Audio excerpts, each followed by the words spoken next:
السلام علیکم ورحمۃ اللہ وبرکاتہ۔ الحمدللہ سورہ نساء 5ویں پارے کا پہلا رکوع ترجمے کے ساتھ سنایا جائے گا۔ اعوذ باللہ من الشیطان الرجیم، بسم اللہ الرحمن الرحیم۔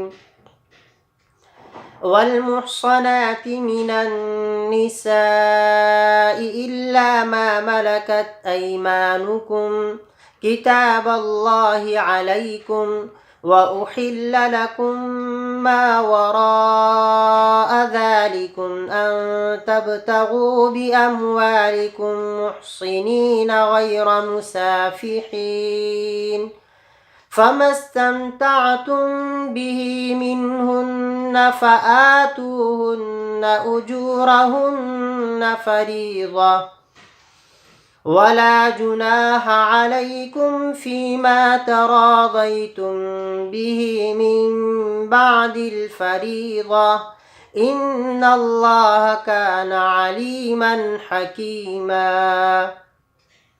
اور حرام کی گئی عورتوں میں سے شوہر والی عورتیں مگر تمہاری باندیاں، یہ تم پر اللہ کی طرف سے لکھا ہوا یعنی فرض کیا ہوا ہے، اور تمہارے لیے اس کے علاوہ یعنی عورتیں حلال ہے۔ اس طرح کے طلب کرو اپنے مال کے ذریعے اس حال میں کہ تم نکاح کرنے والے ہو، زنا کرنے والے نہ ہو۔ پھر ان میں سے جن سے تم نے یعنی صحبت سے فائدہ اٹھایا تو ان کو ان کا مہر دے دو جو مقرر کیا تھا، اور تم پر کوئی گناہ نہیں ہے اس میں جس پر آپس میں تم راضی ہو جاؤ مقرر کر لینے کے بعد، یقیناً اللہ علم والے حکمت والے ہیں۔ وَمَن لَّمْ يَسْتَطِعْ مِنكُمْ طَوْلًا أَن يَنكِحَ الْمُحْصَنَاتِ الْمُؤْمِنَاتِ فَمِمَّا مَلَكَتْ أَيْمَانُكُم من فتياتكم المؤمنات، والله أعلم بإيمانكم بعضكم من بعض، فانكحوهن بإذن أهلهن وآتوهن أجورهن بالمعروف محصنات غير مسافحات ولا متخذات أخدان، فإذا أحصن فإن أتين بفاحشة فعليهن نصف ما